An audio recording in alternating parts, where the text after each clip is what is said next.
Hello and welcome to Mindful Living, where we explore the art of living with the intention, balance, and inner peace. I am Avik, your host, guiding you through conversations on health, meditation, mental well being, mindfulness, and the mind body connection. Each episode features expert insights to help you grow, heal, and thrive. So, take a deep breath, relax, and join us on this journey to a more mindful and fulfilling life. So, let's get started.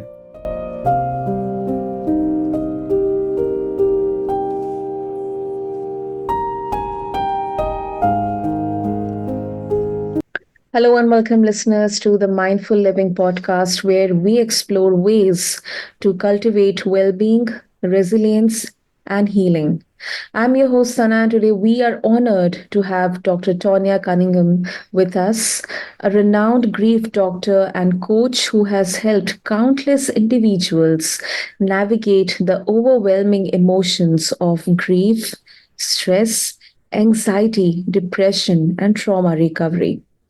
With a compassionate and evidence based approach, Dr. Tonya is not only an expert in grief counseling but also a mentor to those seeking peace and healing through her transformative programs, including the 3-day Grief Healing Challenge. And today on the Mindful Living, we'll dive deep into the powerful journey of recovery from loss and trauma. Whether you are going through a personal struggle, or supporting someone who is. This conversation will offer valuable insights and practical advice to you. So let's get ready and dive deep. Dr. Tonya, welcome to the show, and it's an absolute honor to have you with us today. Thank you so much for having me. I am always excited about an opportunity to share a piece of my passion. Great. So, Dr. Tonya, first of all, thank you for being here. To start, can you tell us what led you to specialize in grief counseling and trauma recovery? How did your personal experiences shape your approach to helping others heal? It started with my personal journey. I have been in this industry for 35 years, but I really wasn't applying the information that I was teaching my clients. It wasn't until about 12 years ago when I Mhm. went through a devastating divorce. And that caused me to really move in the arena of the grief industry. Mhm. 35 years ago, I started out as a funeral director and a mortician in the funeral service industry. So it was 12 years ago, and a divorce caused me to move in the arena of grief and helping people through it. Hmm, that's great. Thank you so much for sharing that. So, Mhm. many people experiencing grief, they also face a lot of intense stress and anxiety. What are some of the effective tools or techniques you recommend for individuals to manage these complex emotions during their grieving process? Mhm. The very first tool that I always encourage people to adhere to, it sounds so simple, but it is very impactful, is acknowledgement. Acknowledge that grief because most people don't recognize that they're in grief. And so acknowledging it will put you on the path to a recovery. And after that, we encourage tools such as deep breathing Mhm. because our nervous system is impacted when we are experiencing grief. So, deep Mhm. breathing helps to regulate that and move you from the sympathetic to the parasympathetic nervous system to where you calm down. Those are Mhm. two that I recommend. Another one I would say would be journaling. Most people are familiar with that term, but I call it mind dumping to Mhm. dump literally what is in your mind and dump it out on paper to journal that because grief takes place on the inside and mind dumping helps you to externally express those emotions on the inside. Hmm. Yeah, these are some effective techniques, especially journaling. Journaling helps a lot. Um, Mhm. And in your work, Dr. Tonya, you have seen how grief can manifest differently for everyone. So, how do you Mm. help individuals understand and embrace their unique grief journey rather than comparing their healing to others? Great question. I begin by really helping people understand what grief is. I Mhm. discovered, being in this industry for so long, I really discovered that many people don't understand because most people think grief manifests or shows up only in sadness, and it doesn't. So I Hmm. start with educating them on grief, what it is and what it is not. And then when I move through that space, then I teach them about different types of grief. And I usually during the time when I'm speaking with people, they will have a grief response. And a common grief response that most people don't recognize or realize it's grief is a deep sigh that they take. So when I see things like that happen, I say, "Do you notice that you just made a deep sigh?" I say, "That's a grief response." And so I have found it's been effective educating people about grief and then helping them identify the behaviors that they are exhibiting that is connected to their grief as well. Hmm. That's interesting. So, Mm-hmm. there are some who believe that grief and trauma should be processed in one's own time without any external intervention, just going with the flow. How would you respond to those who suggest that formal counseling may hinder rather than help the natural grieving process? Yes, I agree. Not just from a personal standpoint, but definitely from a professional standpoint, that it does hinder. Because an example that I give is a surgeon cannot perform surgery on themselves, Hmm. and not getting the help that you need, it delays the recovery process. Because there's a difference, but not all grief includes trauma. Now, that's what some people don't all they don't recognize as well, is that you can have grief, but every grief experience may not be traumatic. So if you have trauma and grief, that would further speak to the need to partner with someone who can help you navigate that space. Because grief is what happens on the inside of absolutely every person. Even the person that feels like, I got this, I'm not grieving. Oh, yes, you are, because grief is an internal, emotional, and chemical response.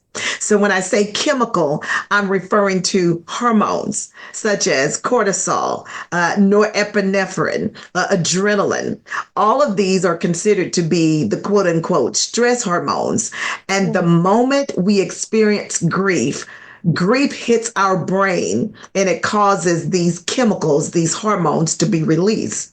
So, yet again, that's a reason why we need help to process through this versus just allowing grief to do what it wants to do inside our bodies. Hmm. That sounds logical, and it's really Mhm. makes sense. Good. I was getting ready to ask you, does that make sense to you? Yeah, that absolutely makes sense. Absolutely. I mean, we should always look on both sides of the coin. So I think it Mhm. absolutely makes sense. Um, Great. so depression often accompanies grief and loss. Mhm. And yeah, as you said, sometimes you don't even realize that we are not aware or mindful about that. Yes, we are having those symptoms or signs. So, Mhm. you could tell us what are some signs that someone may be slipping into depression, and how can they Mhm. take proactive steps to seek help? Mhm. Okay. You have such great questions. I love it. So, the first thing I want to mention about depression is that it is a part of the grief process. So, when people hear that word, they may become afraid or anxious and like, oh no, I'm not depressed. It's a part of the grief process.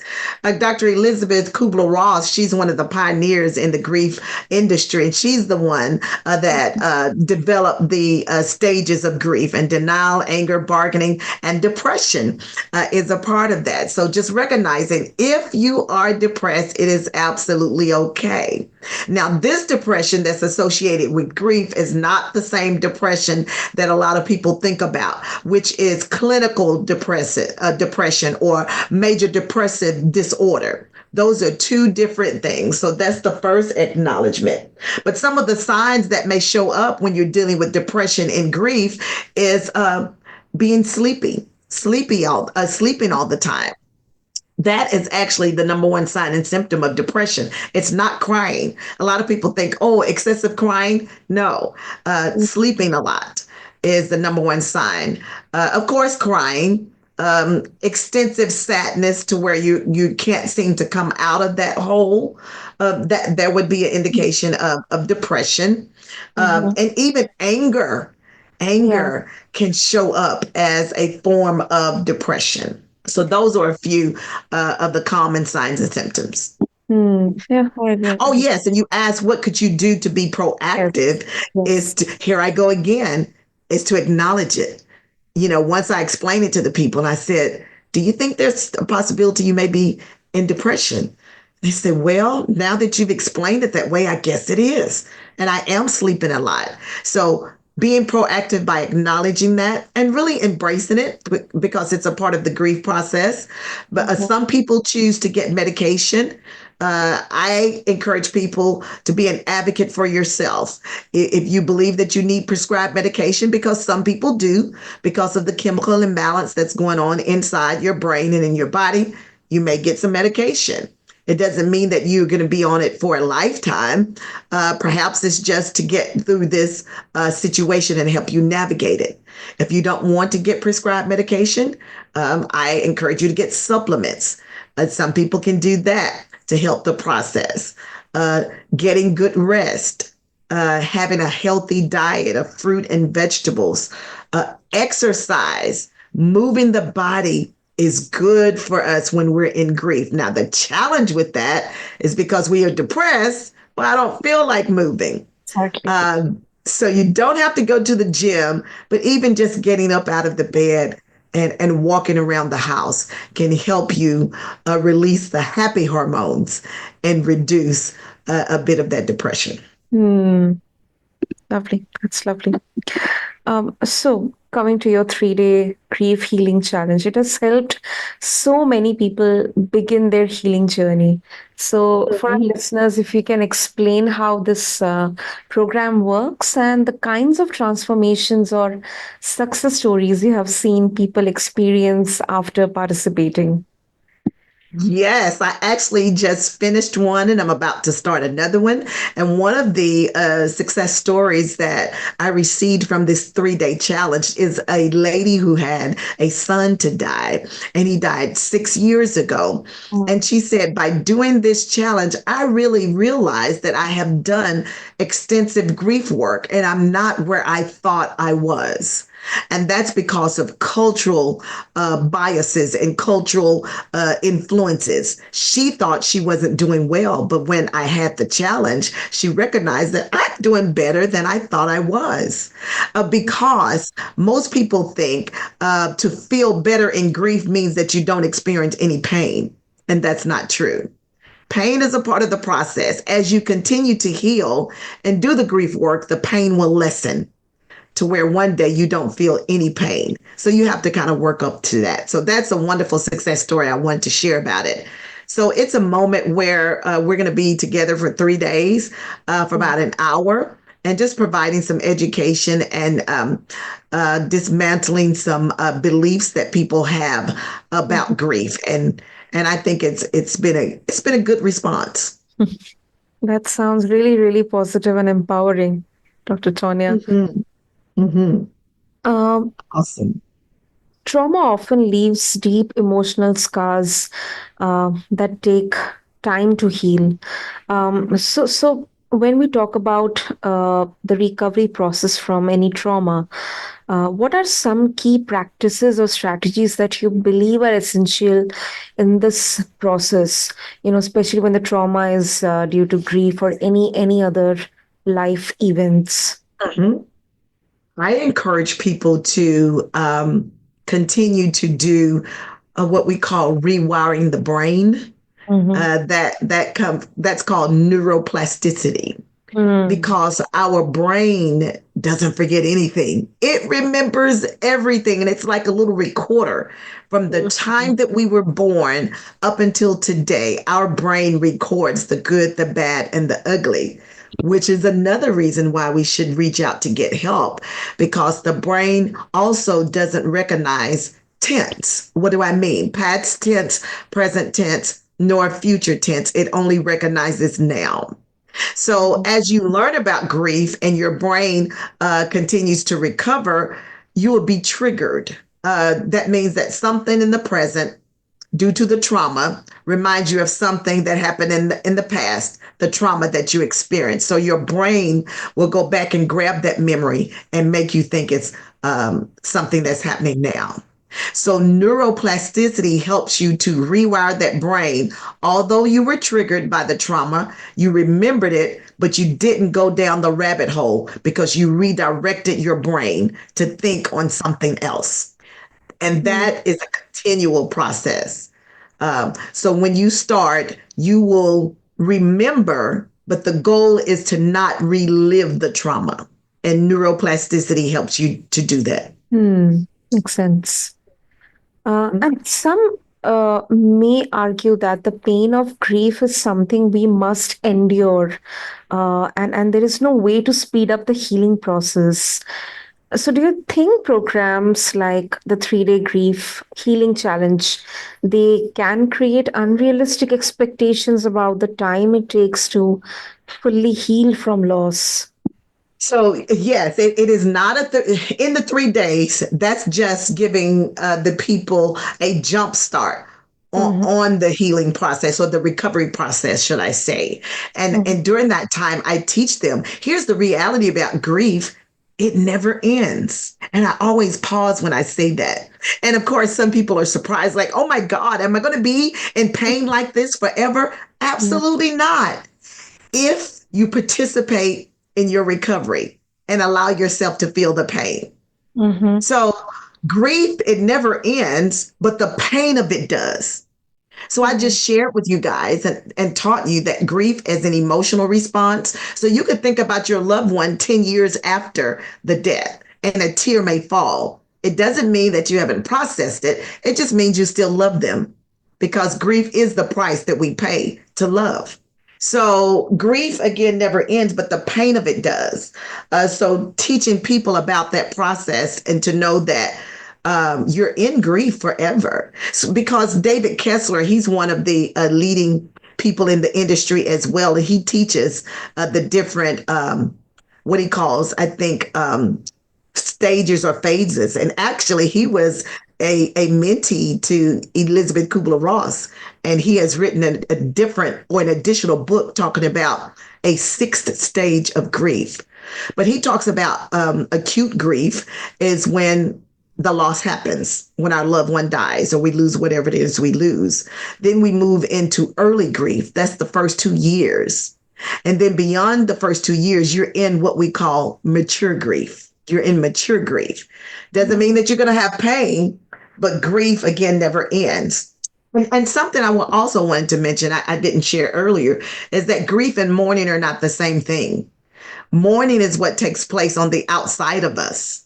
Yeah. So when we're crying, when we're journaling, exercising, expressing anger, that is an expression of mourning. And mourning is what helps us recover and heal. Does that Mm. make sense? Absolutely. Absolutely does. Yeah.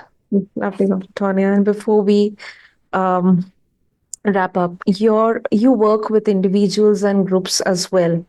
So, in your experience, how important is community and support from others when recovering from grief and trauma? What advice would you give to someone who feels isolated in their grief? Grief certainly can make us all feel isolated and alone, even if we are in a room full of people. So I believe, and I have learned in my profession, is that healing, recovery, it takes place in community. It really does. So that affords you the opportunity to, number one, let you know that you're not alone in your grief. and that you're not the only one who's experiencing pain.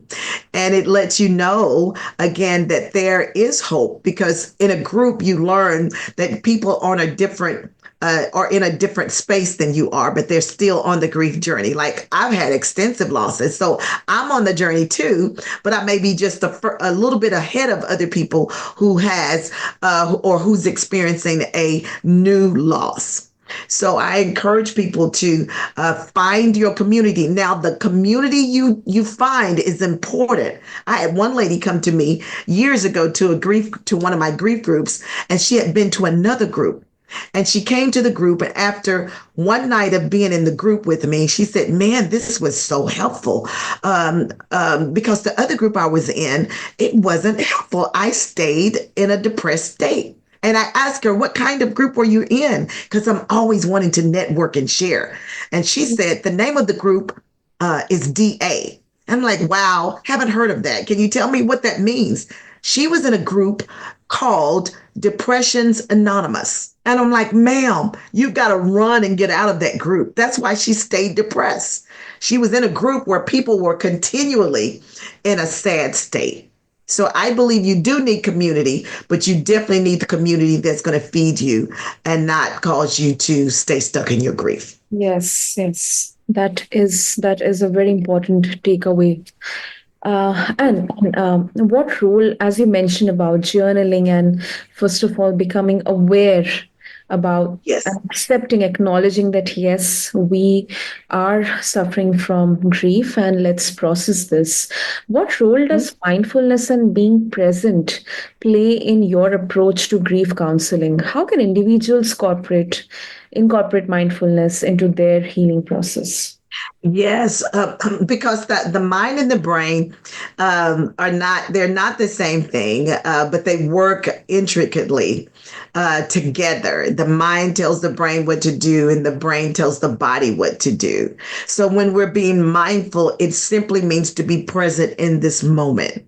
And a lot of times in grief, most people don't want to be present in this moment. They don't want to accept the reality of what has happened because of the pain that comes along with it. So I teach people that grief really is a teacher if we allow it to be, and it can really teach us great things about ourselves, to be mindful in the moment and to deal with it. Because another thing I have learned working with people in grief is that when we have a current loss, if we have other losses in our past that we haven't dealt with, it comes to the surface as well. And what that tells me is that in those times of the past, when they had previous losses, they were not mindful, they were not present. So that's a great indication to know that we should be mindful and present in our current losses so that we can process through it. Yeah, yeah.